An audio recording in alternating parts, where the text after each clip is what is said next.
আসসালামু আলাইকুম ওয়া রাহমাতুল্লাহ।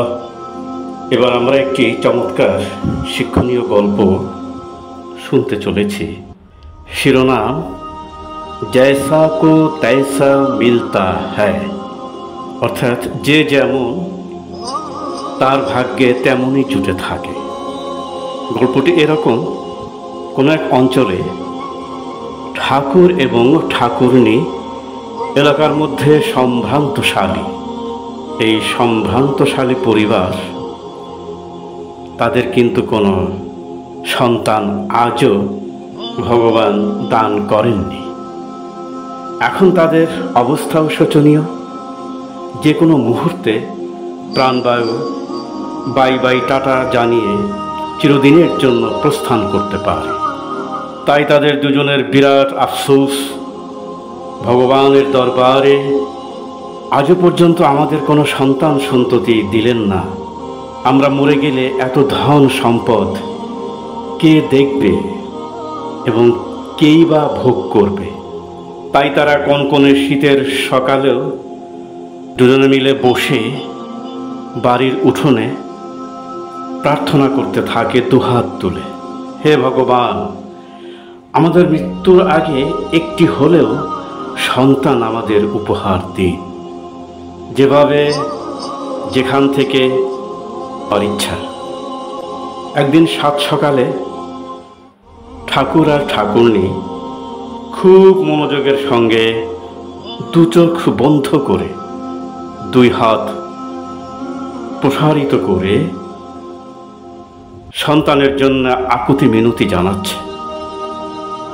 এমন সময় একটি কাক অথবা চিল সে ইঁদুর শিকার করে তাদেরই বাড়ির উপর দিয়ে গন্তব্যে উড়ে যাচ্ছিল।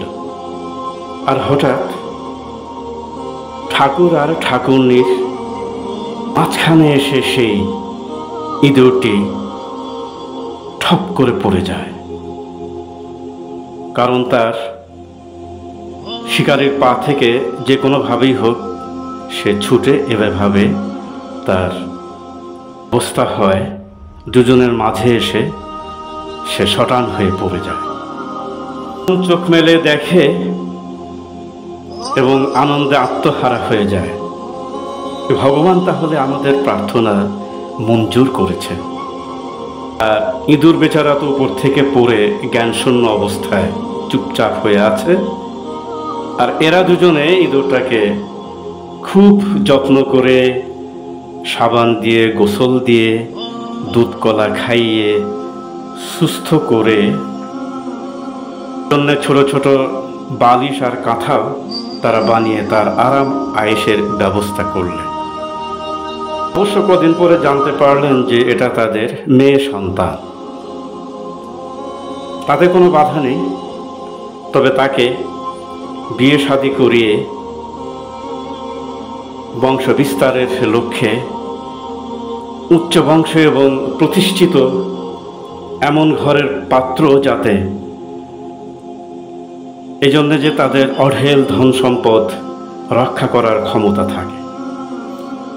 তাই তারা বিয়ের দেবতার কাছে আবেদন জানালেন যে তারা তাদের কন্যাকে শাদী করাতে ইচ্ছুক।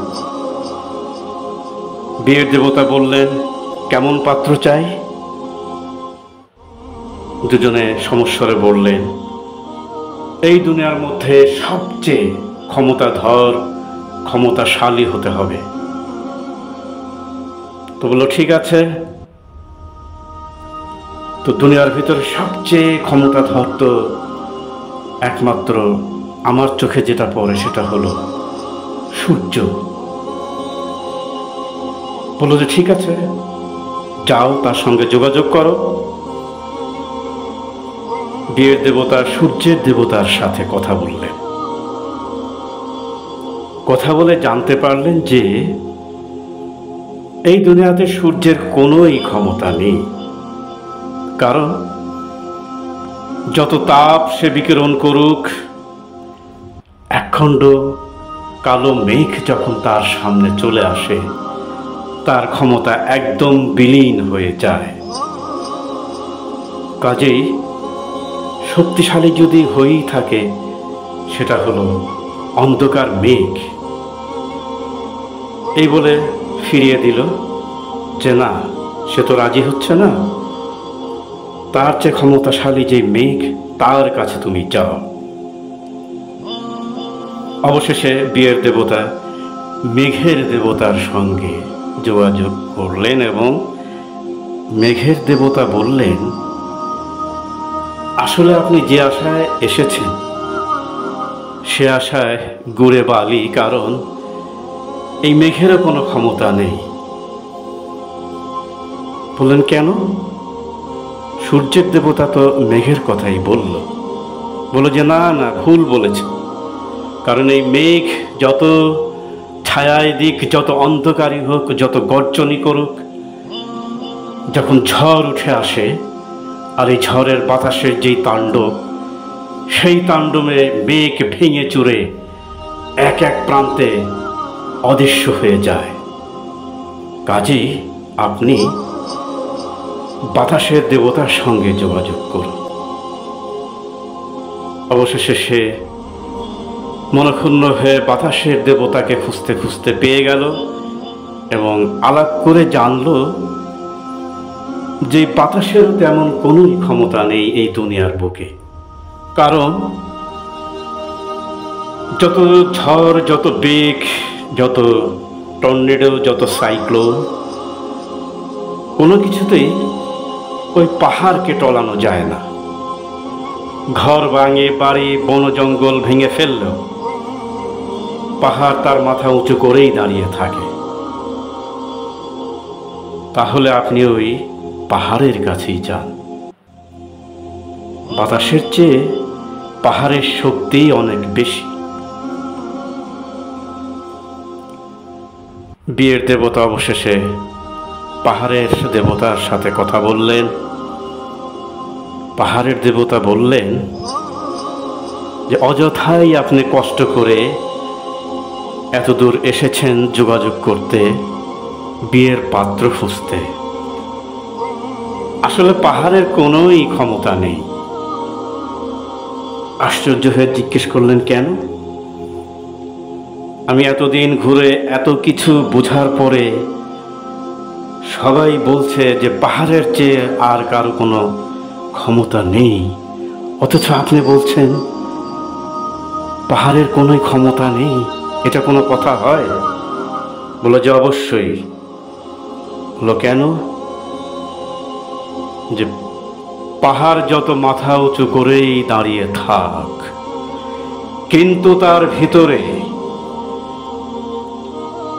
ইঁদুরের যে বংশ, তারা এতই দুর্দান্ত যে ভিতরে কাটতে কাটতে একদম প্রায় ফাঁপা করে ফেলেছে। ভিতরের অবস্থা প্রচণ্ড খারাপ, যে কোনো মুহূর্তে এই পাহাড় মাথা ভেঙে ভিতরে ঢুকে যেতে পারে। কাজেই এখন দেখুন যে কি অবস্থা হবে এই পাহাড়ের। কাজেই আপনি ওই ইঁদুর রাজার কাছে চলে যান। তার যদি কোনো পুত্র থাকে তাহলে হয়তো সে বিয়ে দিতে রাজি হতে পারে। তো ঠিক আছে,